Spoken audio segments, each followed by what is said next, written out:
Good morning, ladies and gentlemen. I'm Dave Deptula, Dean of the Mitchell Institute for Aerospace Studies. Now, I've got a real treat for you all today, as it's my pleasure to introduce a commander who I've known quite a while and whom I'm proud to call a longtime friend. Gen Tod Wolters last served as Commander, U.S. European Command, and NATO's Supreme Allied Commander, Europe. That job saw him responsible for Europe, portions of Asia and the Middle East, the Arctic and Atlantic Oceans. He served in a broad variety of positions and command assignments, beginning as an F-15C pilot. He's fought in operations Desert Storm, Southern Watch, Iraqi Freedom, and Enduring Freedom. The general's also served on the Joint Staff as the Director for Operations, in the Office of the Secretary of the Air Force, as Director of Legislative Liaison, and in headquarters staff positions at U.S. Pacific Command Headquarters, U.S. Air Force, and Air Force Space Command. While no combatant command is easy, his tenure was incredibly challenging, given that he was in the position when Russia invaded Ukraine. The bottom line is General Wolters' professional accomplishments are second to none, and the nation's been incredibly fortunate to benefit from his wisdom and judgment. So with that, let's get the ball rolling. And General Wolters, thanks again to be here. It is just really a privilege to have you and yield some insight into all the things that faced you that have unfolded in Europe over your tenure there. So let me start right out with, it was not a given that Russia was actually going to invade Ukraine, and a lot of people were sort of surprised when they did. It wasn't a sure bet. But where were you when you got word of the attack, and what were some of your initial thoughts when you saw it unfolding? I was at our headquarters in Mons, Belgium, the headquarters of the Supreme Allied Commander for Europe. And as you know, Dave, I wore two hats in Europe. One is the United States European Commander, and the other as the Supreme Allied Commander for Europe. I was not surprised when it occurred. I would just relay to you in this audience, I was very, very proud of what the nations were doing that represent NATO, certainly what the United States was doing at the time, in that from an indications and warning standpoint, the postured forces in place had been and continued to do exactly what they were supposed to do, which was to give us the quickest, fastest, and smartest picture of what was unfolding. And from a commander's perspective, I had no doubt in my military mind what was taking place. I had complete confidence in what was unfolding. And because of the preparation that had taken place from a European SACEUR NATO perspective and from a United States US EUCOM perspective, I felt very, very confident that our posture from a NATO perspective and a U.S. perspective was as good as it could possibly be to ensure that we were in a position to defend every single inch of NATO sovereign territory, if in fact that became a factor early on in the campaign. And I'm very, very pleased to report since 2016, U.S. EUCOM and SACEUR and NATO had done a very good job of working with Ukraine's military, and there were numerous operations, activities, and investments that had unfolded from 2016 to the present. And there were many things that took place in the first 48 hours of Russia's invasion that revealed to me that the Ukrainian armed forces had learned a lot since 2016. Well, that's great. As a bit of a segue, since we started with ISR, you obviously had a lot of ISR assets deployed at the beginning and then throughout the conflict. What did you learn about these operations that may have differed from the way we executed ISR missions in the Middle East over the last 3 decades? Yeah, that's a great question, and I know it's near and dear to your heart and mind, given where we've been in the past. Number one, States and the other 29 nations of NATO did a very good job of researching and understanding what coalitions had done from an ISR and an indications and warnings perspective in previous conflicts. And And what I was most pleased to see was how important it is from an ISR standpoint, from an indications and warning standpoint, to be comprehensive. If air, land, sea, space, and cyber, to include the information domain, it isn't consistent in its desire to go out and have the best indications and warnings and the best ISR possible, you're in a situation to where you're probably going to miss an important piece of the puzzle. And what I was pleased to see, certainly building up to the February of 22 invasion by Russia into Ukraine, is in all domains, our indications and warnings, our ISR in each one of those domains was more mature, more comprehensive, and the C2 that was established as an architecture to take those feeds and make decisions was far better than I'd seen before, as it should be, because we're in the business, in the military, certainly in the United States and certainly in the NATO nations, of getting better over time. So I also take away from your remarks that while obviously ISR was critical in Iraq and Afghanistan, in Europe, given the panoply of nations that are involved, it is also much more diverse, perhaps is not the correct word I'm searching for, but there were many more elements involved than we'd used in the Middle East. I mean, there many different perspectives, many different aspects than just countering insurgency operations. Correct? Absolutely. And as Jens Stoltenberg, the current Secretary General of NATO, would often say, NATO remains the most successful and powerful alliance in the history of humanity. And when you line up 30 nations and they're in agreement about what to do, that says a lot about what you'll be able to unfold in the environment. And again, many of the nations of NATO have a different view than the United States does, and that is a very, very good thing. And they're all very interested in comprehensive defense. And I'm proud to report that the 30 nations, when you talk about the environment, always consider air, land, sea, space, and cyber at a minimum. And today they're doing a very good job of looking at the environment to include what takes place in the information domain, and a subject that's very, very touchy, that there is a nuclear consideration to all of this. And I believe that NATO is doing a better job over time of bringing that into their cross-check. But 30 nations with the military capability that exists in each one of those nations, and getting them to go side by side is tremendous with respect to capacity and capability and lethality. Well, you obviously deserve lots of kudos for the fact that you're running this organization and you brought them, these disparate nations with disparate military perspectives, together.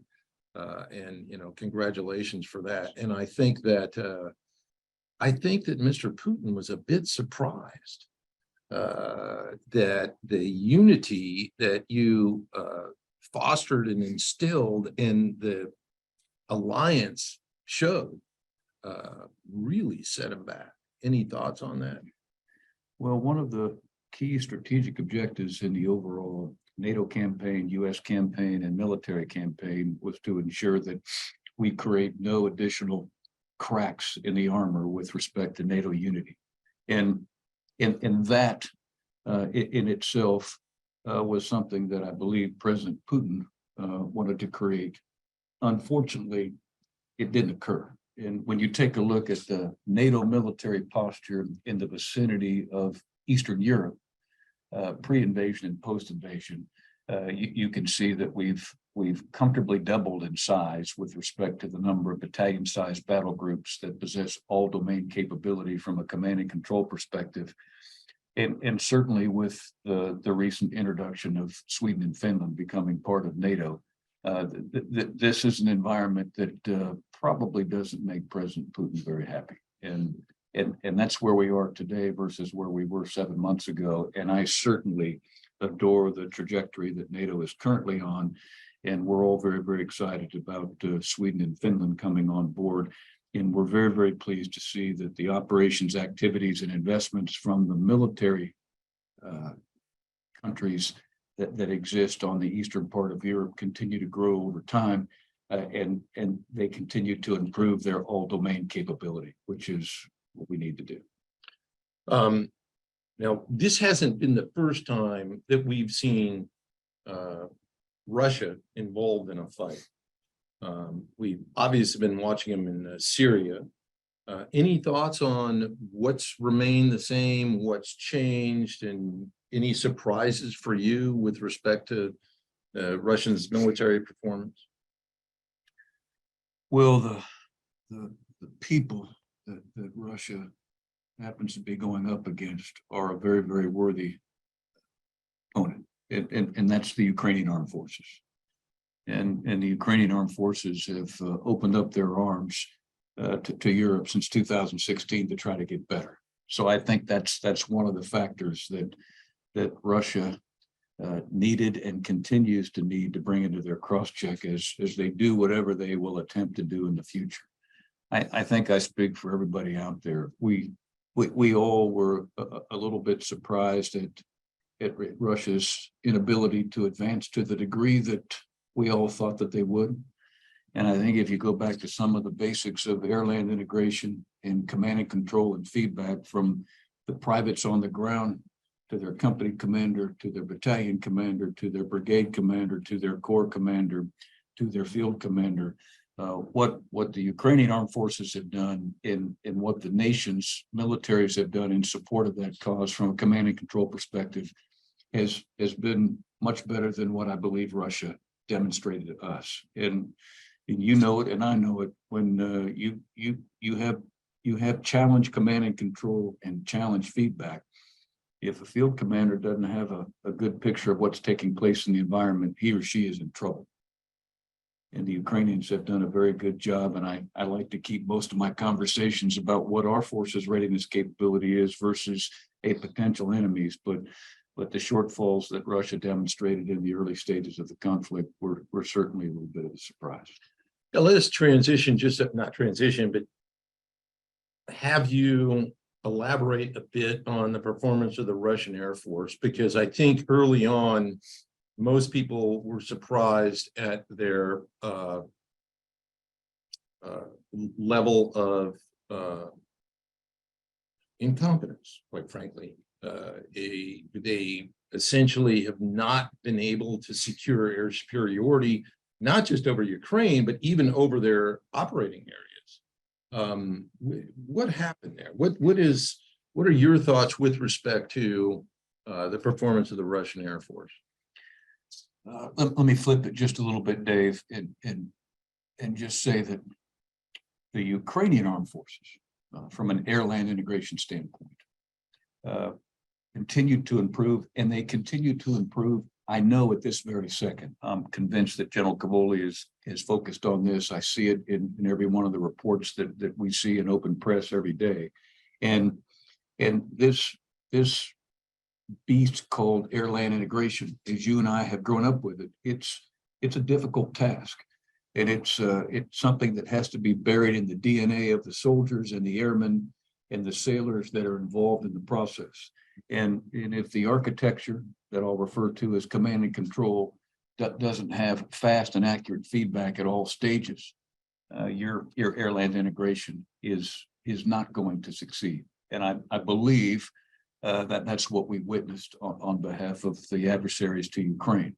Simultaneous with that was Ukrainian armed forces that is well trained and working very, very hard to improve their air-land integration disposition. And from the third week in February to this very moment, we've continued to see a marked improvement in their air-land integration. And with the campaign momentum going in that direction, that's exactly what we need to continue to focus on. So I hate to keep harping on it, but the command and control and feedback in something as well practiced as air-land integration that our United States military and so many of the other 29 nations that represent NATO's military has worked hard on over the last 3 decades has provided some very, very good results. And And the Ukrainians are working very hard in that area, and I know they'll continue to do that. And their success leads to potential failures of their foe, and I hope that continues in the future. No, very good. I think those are important points for folks to recognize. And part of it is NATO over the last 40, 50 years, the United States and its operations around the world tend to make some of these issues, command and control, air ground coordination, air surface coordination, not to exclude our Navy friends, they make it look easy. It's not easy.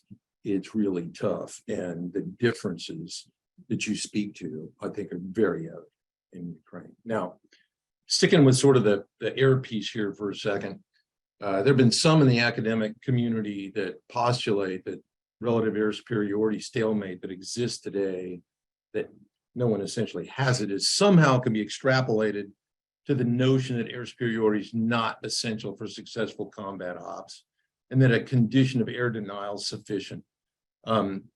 As a senior military commander, not air guy, but as a combatant commander, what are your thoughts on it? Just as a joint commander, I'm always concerned about all the domains. So air, land, sea, space, cyber, to include the information environment. You want to have a degree of superiority in each one of those paradigms. And what we have today with respect to the air domain that exists in the vicinity of Ukraine as it relates to their borders and extends to Belarus and it extends to the west into Europe is an ability to negate attacks from Russian aviation assets on Ukrainian soil. Now, the degree of superiority versus a denial, that's a discussion that we can shelve for another time.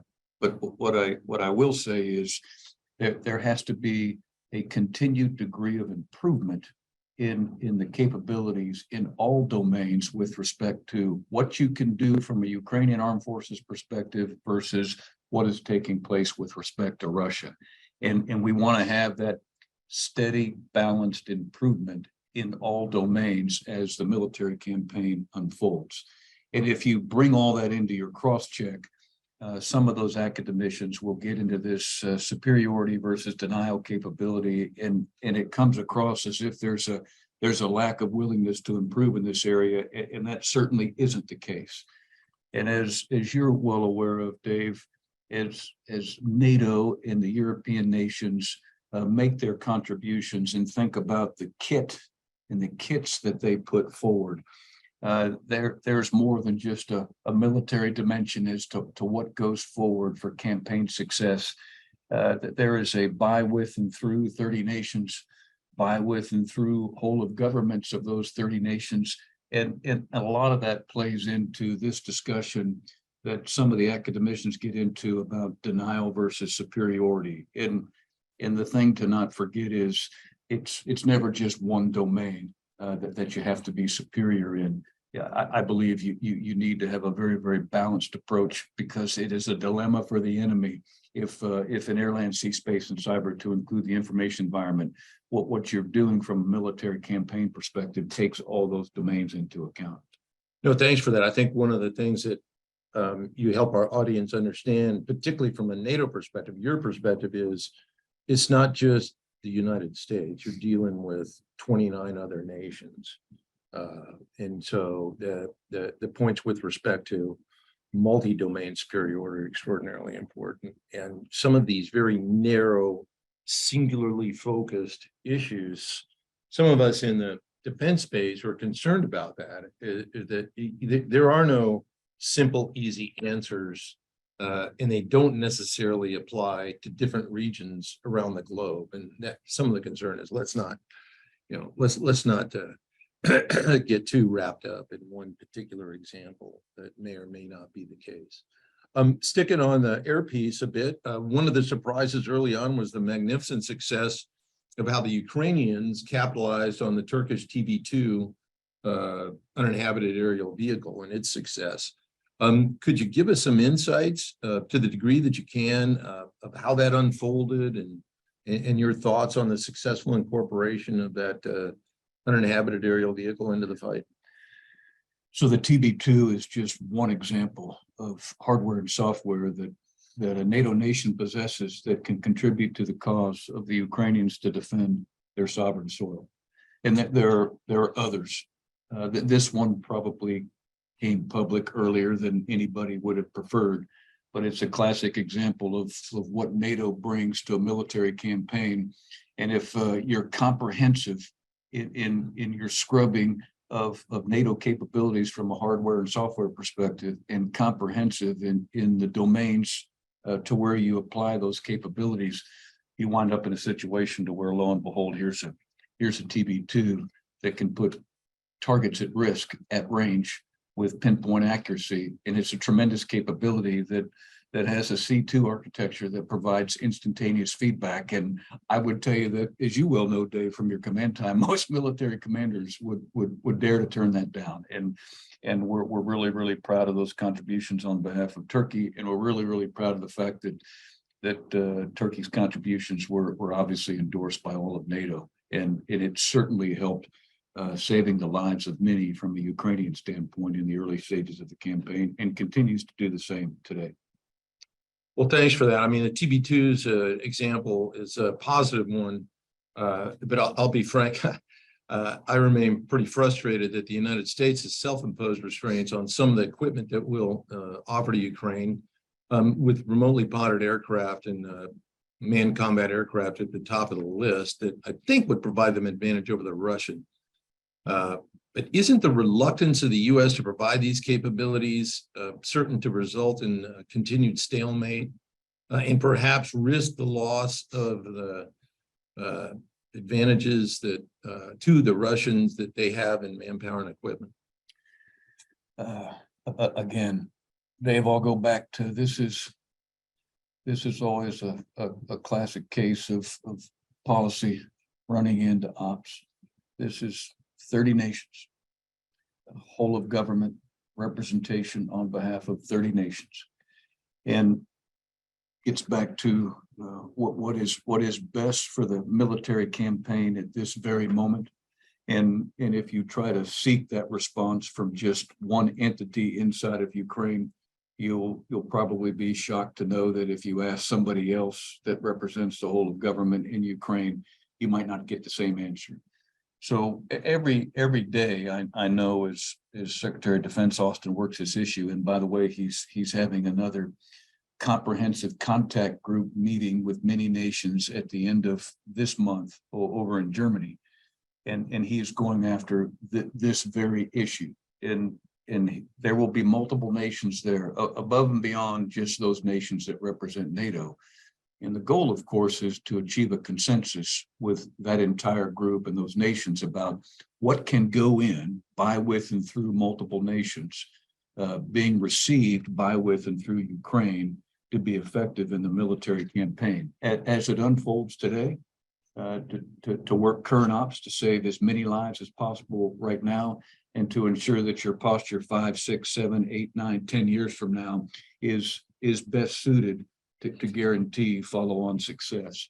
So that's a terrible response, but it is. No, it's not. Actually, it illustrates some of the considerations that someone sitting in your chair has to understand and incorporate that may not be as evident if you're just sitting from one of those 30 nations perspective. So appreciate that. And I think, Dave, if I could just over time, what goes in from a hardware and software perspective will change. And we in the United States and the 29 other nations of NATO, that they are all good learning military organizations. So this discussion, I've had multiple times in U.S. circles with Secretary Austin and with our chairman, Mark Milley, they get it, they're working. And if they don't put this into their cross-check in the discussion that will unfold at the end of the month, we wouldn't be going in the right direction. But it is in that discussion, and it is being pushed, it is being thought about, and the considerations from a whole of government perspective in multiple nations is taken into account policy-wise. Very good. Well, the next one I want to kind of explore your insights on is one that I think most people can agree on, and that's the need for sufficient stocks of munitions, and our lack of adequate production capacity to rapidly backfill those expenditures.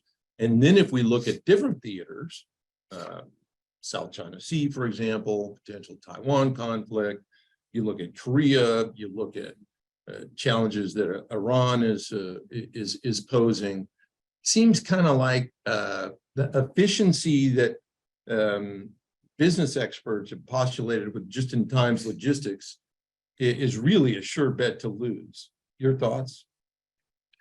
I don't necessarily agree that it's a sure bet to lose, but I know whatever we're faced with. Well, you'd like just-in-time delivery with sufficient backfill to always be there when needed. How about that? Absolutely, that's very well phrased. And as you see, alliances. When you have those alliances and access to more resources outside of the government that you currently represent, you're in a better place. And if you don't bring all of that into the tracking and all of that into the accountability, you kind of have a poor picture. Now, what we've seen is all of those nations are facing the same challenges that the United States does, and those points too are something that I know Secretary Austin brings forward in his defense circles with respect to the nations that he has those conversations with.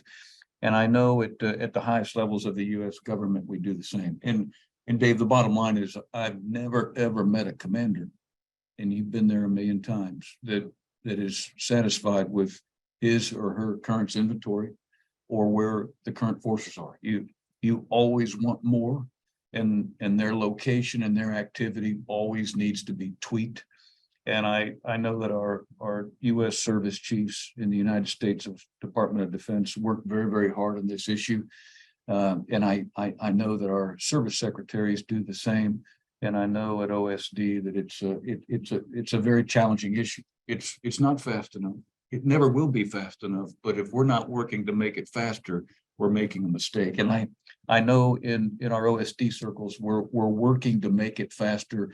You got to continue to define the problem. You have to continue to work the alliance issues so that other nations are contributing. And you got to make sure that the push and pull is balanced to where you're not offending anybody. And over time, you just hope that there's improvement in the industrial base area for munitions from a global perspective, and that our sight picture in 2032 is better than it is in 2023. And if we're working to make those improvements, we're in a better place in the future than we are today. And that's a hot issue. And if you ask me how much I want, I know that my answer is going to shock people. Not me today, but in a command position. If you ask General Cavoli, he's going to want a lot. And basically what he wants, he knows one thing: he's never going to get it all, but he has to be able to adapt. But it is a key issue, and it's one that's always a reflection of the policy challenges that nations face that impact strategically their industrial base. And you just go back to sequestration in the United States, and you know that argument better than I do. We have to continue to make steady progress, and we are.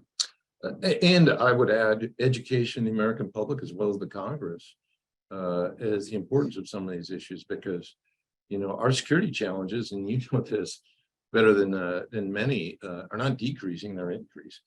So you have spoken a lot already about the critical importance of allies and partners. Our national security strategy emphasizes that. And you're in a great position to talk about this. What steps do we need to continue to take to make allied equipment interoperability a reality on night one? That's a great question. And if I could, I'll just relay the path that we've been on, NATO military circles. And it goes back to the basics of militaries in establishing requirements so that the population that military serves is ultimately informed of what hardware, software / requirements a military is purchasing and for what purpose that it serves in the environment. And one of the things that we knew we needed to improve upon in NATO military circles was to fine tune and establish military requirements based off the 21st century environment. And in NATO circles, the last strategy document that we had was pre-1975, and it basically referenced somebody to the east called the Soviet Union. Well, in 2019, that certainly wasn't the case.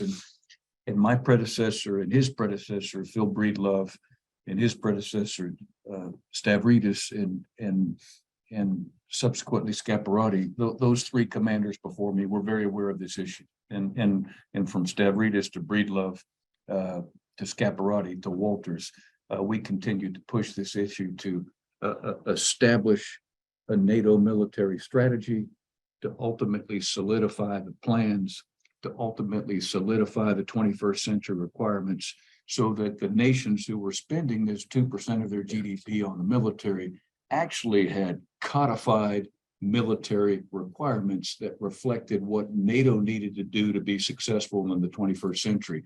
And that process is unfolding as we speak.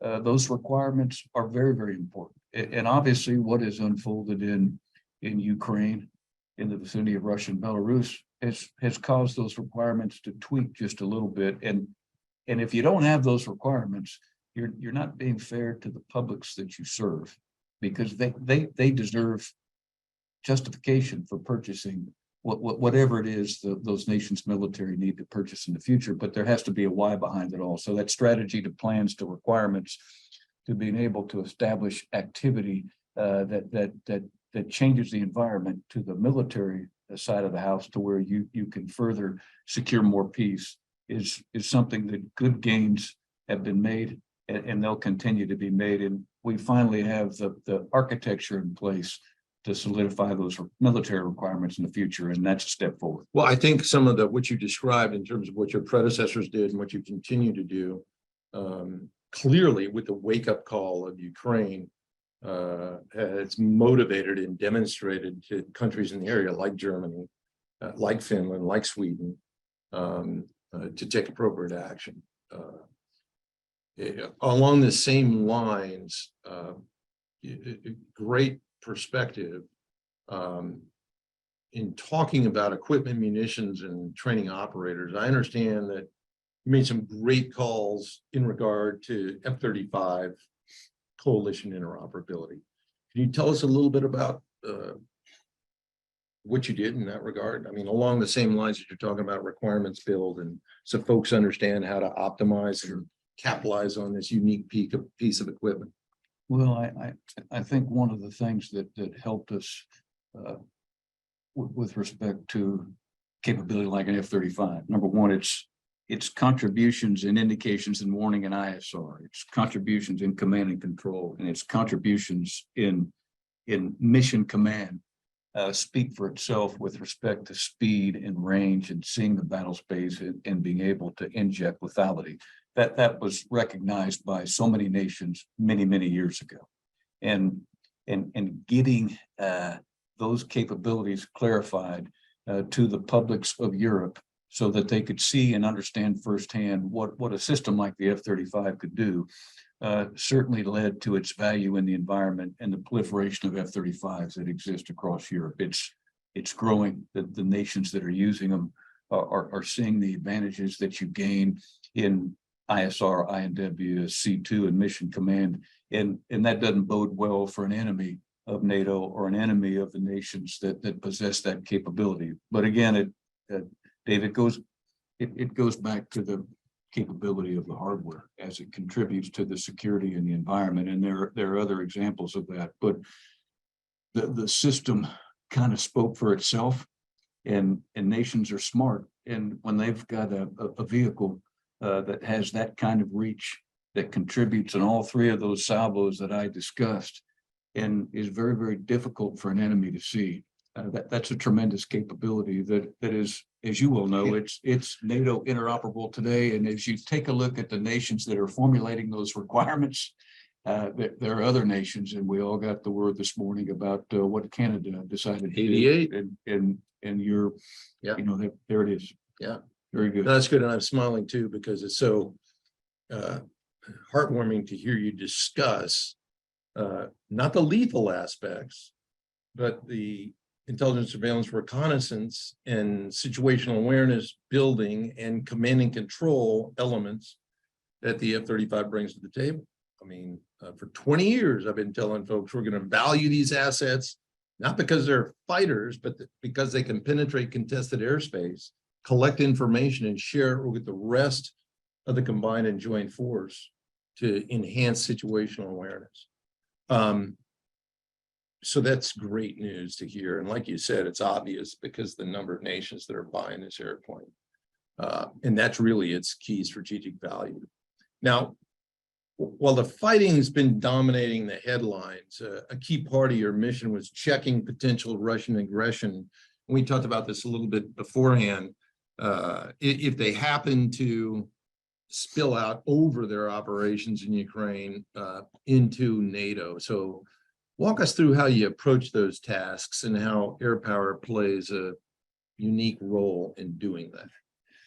Well, number one, there needed to be a military posture shift from a NATO perspective that started in the fall of 21 with 4 battalion-sized battle groups that were in Estonia, Latvia, Lithuania, and Poland.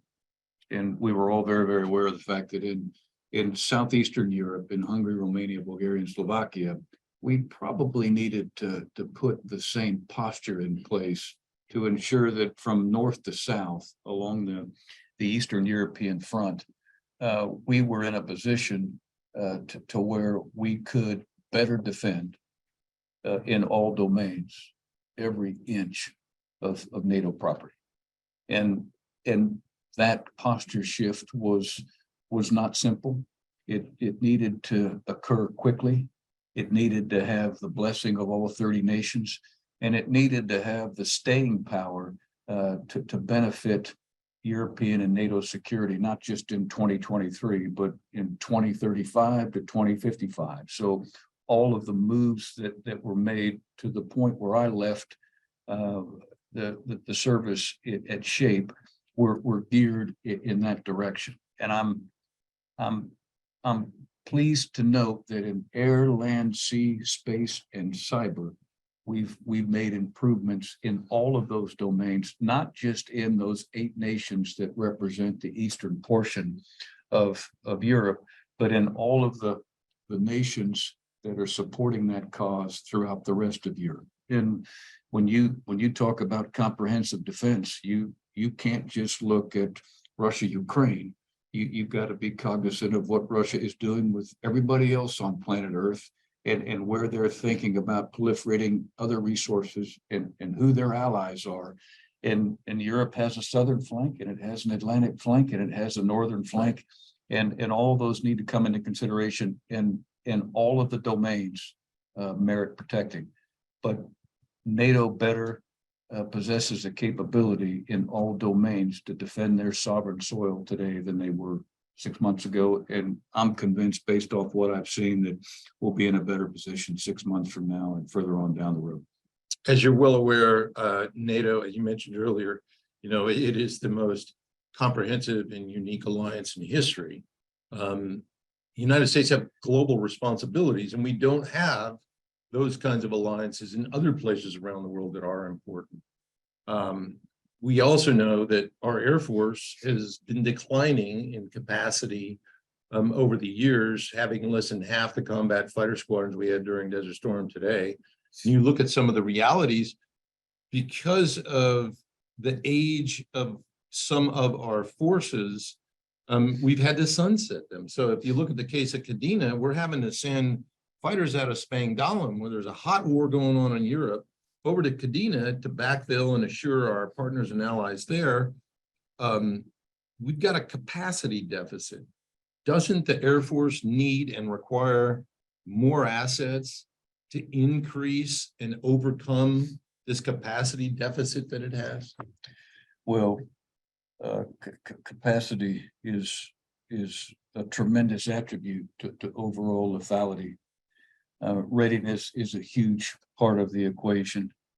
And I just won't speak for just the Air Forces. If I were to ask the Chief of Staff of the Army the same question about Patriots, and if I were to ask the CNO the same question about Naval TAC Air, there is always a challenge here. And as a combatant commander, my biggest concern, unlike a service chief, is the readiness disposition of those forces. So fortunately, with the numbers that we have that are challenging, we still possess the readiness capability to swing Spangdahlem jets over to the Pacific and perform, which is a great demonstration of readiness. And one of the things that we need to continue to do, because we're never, ever going to get the numbers that we would prefer, I believe that we still need to continue to strive to get more numbers. But as we work through this problem set as a United States of America, we have to teach allies and partners how to work through the same problem set. And if you can get more nations that can demonstrate some of the capabilities and qualities that we demonstrate in our United States military with your allies and partners, from a global security perspective, you're in better shape. And as you well know, in the UK, they're often asked to swing some of their F-35s to the Pacific region, and they've done that. And they've probably improved a little bit at that because of what they learned from us. And we've improved at doing that from what we've learned at them. But you're exactly right, Dave. Capacity's always got to be part of the discussion. But as most commanders would tell you, they can never get enough. Yeah, no, I understand, but I want to remind you and our audience that for the last 30 years in a row, the United States Air Force has received less total obligational authority than either the Army or the Navy. And as a result, we're the oldest and the smallest ever in our history. So we want to execute the demands of the National Defense Strategy. We've got to reverse that decline. So I'll just leave it at that. And I think it's extraordinarily important that the Air Force, which is critical both in NATO as well as the Pacific, is a service that is in significant need of resources to recover from its geriatric status. Well, I'll just add, Dave, that's one more reason that field commanders need to stay laser focused on the readiness of all their force elements. And that's something that is passed on from the Secretary of Defense to all of us often. And I think he's right. Well, very good. I want to make sure that we leave plenty of time for questions and answers. So we've got about 16, 17 more minutes. So what I'd like to do is open the session to our audience. So if you all could either ask a question by using the raise hand function, or you can text in your questions. We'll go ahead and jump right in. Let's start with my good friend, Teresa Hitchens from Breaking Defense. Teresa. Hi there. Thanks for doing this. I have a kind of two-part question. The first is about the new NATO strategic concept that was recently approved, approved last year. And whether it's kind of vague. It's a very top level strategic concept. And I wonder, General Wolters, if you thought that there needed to be a follow-on that was more like say a military strategy to implement that strategic concept, and whether that you still believe NATO should, as a part of its military strategy, permanently station land and air forces in Eastern Europe. Thank you. Teresa, there is a precursor to the NATO concept. It is the NATO military strategy, and there's actually a precursor to that. And subsequently, what will occur are graduated response plans that take into account the NATO military strategy, the NATO strategic concept, and regional plans. And that allows for better alignment with military activity as it connects to whole of government activity throughout NATO. And I think that's very, very important. And that is certainly the case. And I had a hard time hearing your second question, Teresa. I'm sorry, could you repeat that real quick? Sure. Back in March, before you retired, you told the House and Senate Armed Services Committees that you believe that NATO should permanently place land and air forces in Eastern Europe rather than doing the rotational thing that they've been doing in the past. And I wondered if you still believe that that should happen and if you could elaborate on your rationale for that. Thank you. Teresa, I think the context of the question in the hearing had to do with permanent and rotational. And my response was yes to both. And then from a NATO perspective, it has to be a mix of nations that contribute to that cause. And as you've heard from me many times before, there's never one right balance. But what I certainly agree with is, from a posture perspective for NATO militaries, we needed to construct battalion-sized battle groups in Southeastern Europe with the same architecture that we had in the Baltics. And that is more in line with a semi-permanent basing, if you will, because as you know, Teresa, we rotate forces from nations into those battalion-sized battle groups today in all 8 of those countries. That process, I believe, was the one I was referring to, and I contend that is something that we will probably see in Europe, and it will probably remain for a very, very long time. Thank you, sir. Okay, next up is Pat Tucker. Pat? Hey, thanks for doing this. Really appreciate it. You've testified on Russian use of hypersonic missiles sort of emerging, not fully, I feel like, developed hypersonic missiles in the Ukrainian theater. Can you talk about how you've seen their use of those missiles change over the course of the conflict? And do you think that they're beginning to accommodate the Russians are in any way their lack of precision-guided munitions through other means? How are you seeing their precision-guided capabilities change over the course of the conflict? Are they adapting? Well, Pat, I've seen less over the course of the last 6 months because I haven't had access to the resources that I had when I was still on active duty. But in open press, it is my sense that the degree of activity for hypersonic testing on behalf of the Russians has been more challenged in the last several months than we certainly saw in the previous months and years to the left of that. And I think that's just a reflection of the challenges that Russia faces with respect to the activity in Russia and Ukraine.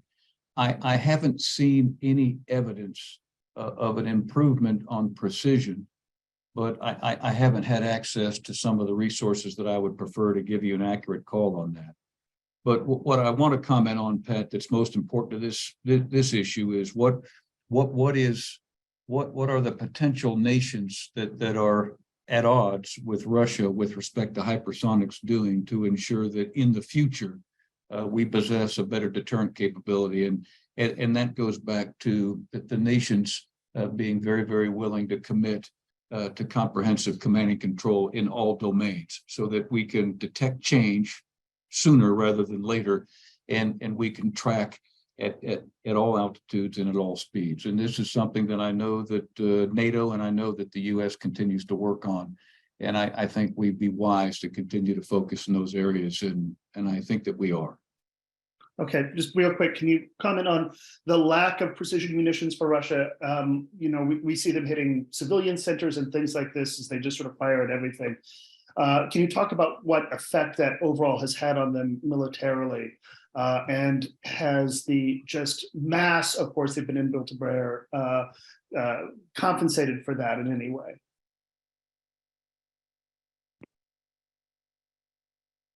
It's terrible. To not have precision capability is just terrible from the standpoint to where it puts more lives at risk from a Ukrainian perspective.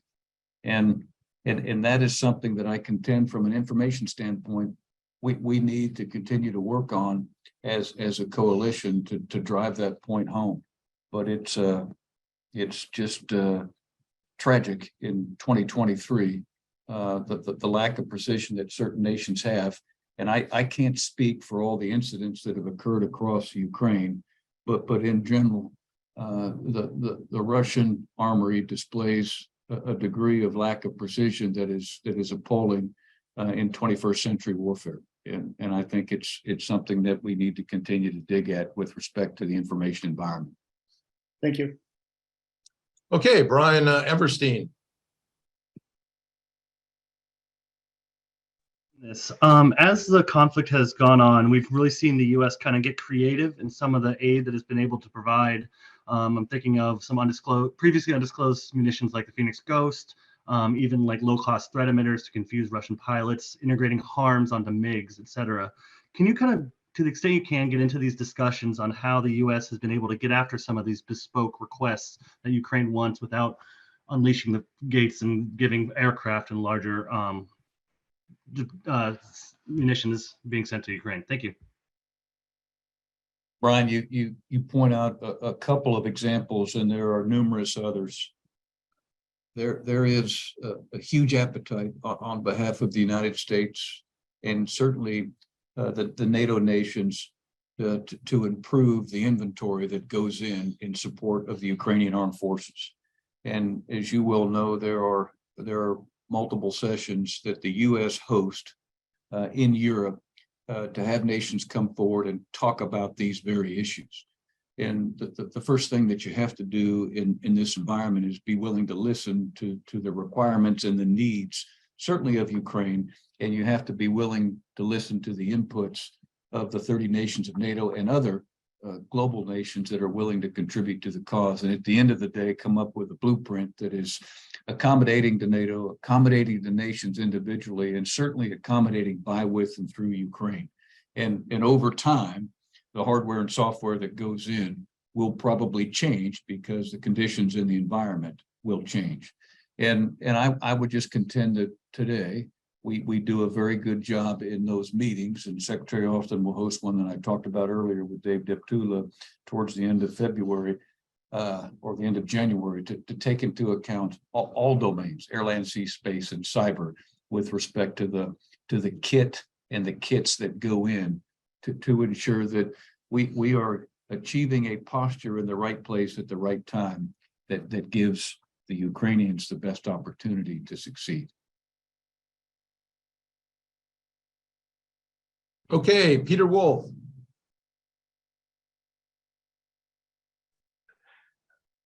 Can you hear me okay? Yeah, we got you. Thank you very much.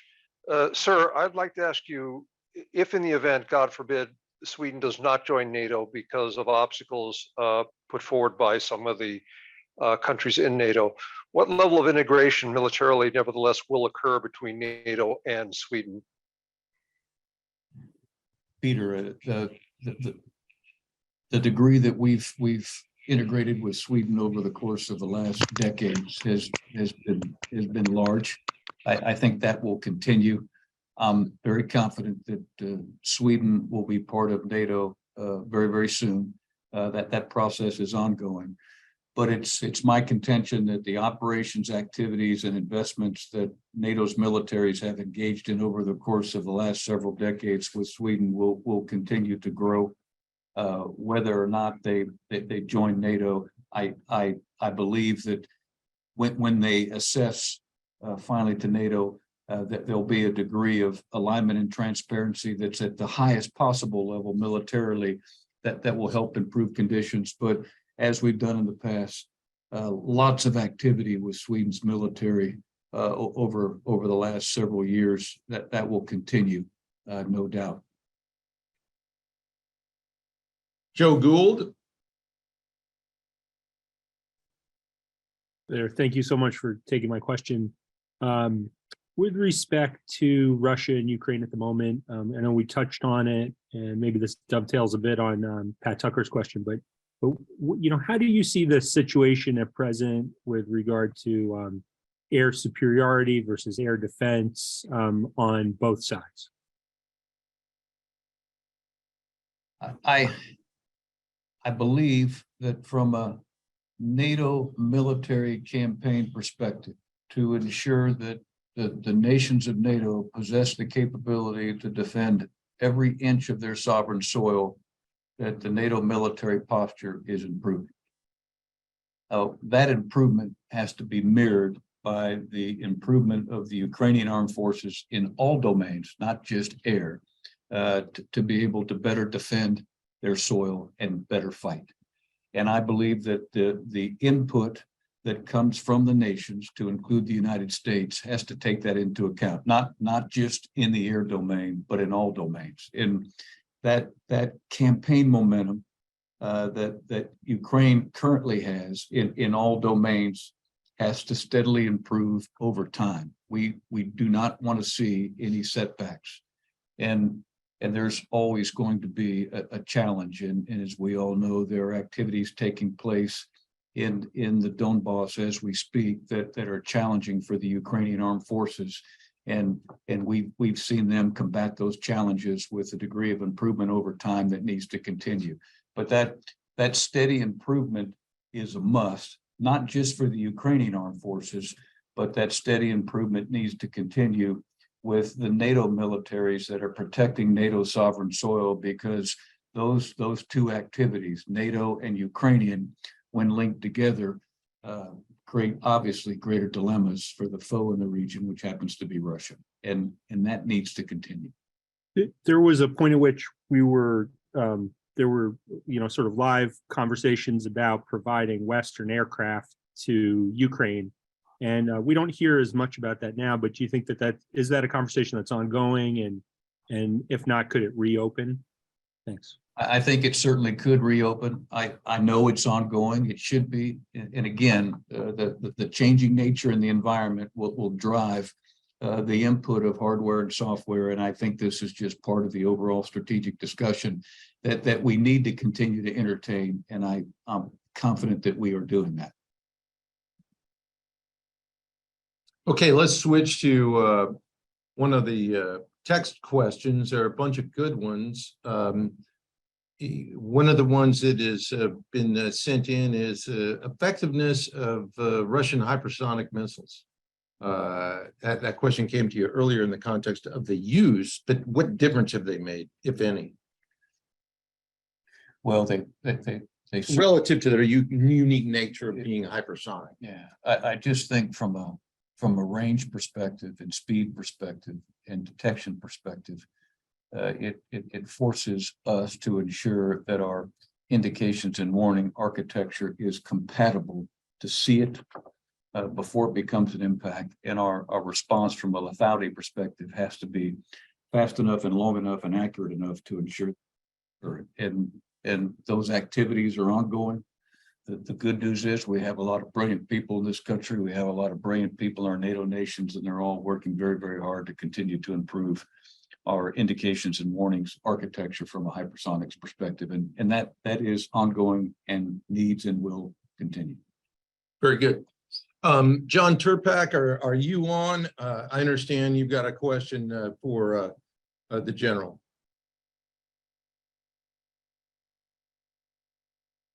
Actually, he's not on with a raised hand, but here's his question from text. Can you tell us what are the objections to providing Ukraine with combat aircraft? Senator Joni Ernst recently said Congress would support this to help suppress Russia for another 10 years or more. So again, this goes back to policy issues by, with, and through the 30 nations of NATO, by, with, and through the Ukrainian armed forces, the demand signals at the time. And when it's time, we have to be prepared to make those contributions with combat aircraft.